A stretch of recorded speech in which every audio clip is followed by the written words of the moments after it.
seems to me that of all the professions, it's the one in the environment. It's the one that seems to grasp the whole sphere of environments, much more than architecture or planning or engineering. This is actually, because of the general nature of things, an overview profession, I think, much more than a specific profession. One which is basically philosophical and design oriented and socially oriented rather than any specific part of things. And one which could, and often does, guide the ideas for the development of every kind of place that human beings occupy, in which,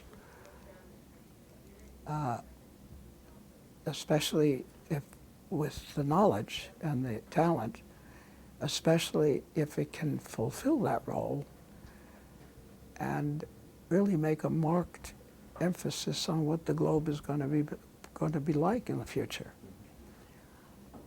And therefore, I appeal to, in a sense, I'd appeal to anybody who is trying to enter the profession, not to get bogged down in specialties immediately, but to have a general understanding of what the whole thing is about.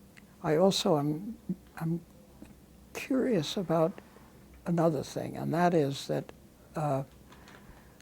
it seems to me that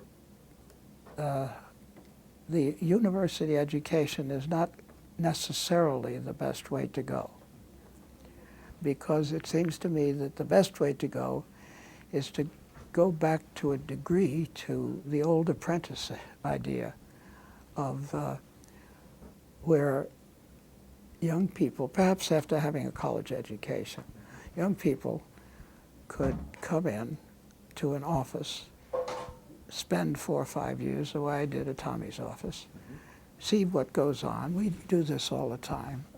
Young guys here stay 4 or 5 years. That's usually the length of time they ought to stay. By that time, they know much more about it. They've learned a lot watching things and being participating in it. And then they're ready to practice. And it's a very creative and wonderful way to work. And it also allows people of different, particularly different interests, to add to what any office is doing and enlarge the office itself as an idea. I guess I only have one philosophy, and that is that to combine as much as possible life with work. And by work I mean creativity. And that if you can combine the two, it seems to me that that would end up being my philosophy, as long, particularly if you could include within the work that you do a remarkable contact with people of all types of creativity to help your life along.